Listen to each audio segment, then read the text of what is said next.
ওষুধ খাইতে গেলে আমার মার মুখ চলে না, ওষুধ দিলে বুকের ভিতর লাগে যে তিতা, ওষুধ খাইতে গেলে আমার রুচি আসে না।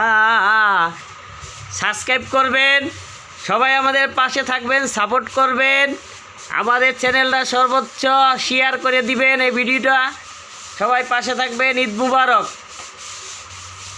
আমি পারি না আর পারি না, সবাই তো সাপোর্ট করে না, আমরা সাপোর্ট করলে কি হবে, আমাদের কেউ সাপোর্ট তো শেয়ার করে না, আমরা সবার কাছে সাপোর্ট শেয়ার চাইতাছি।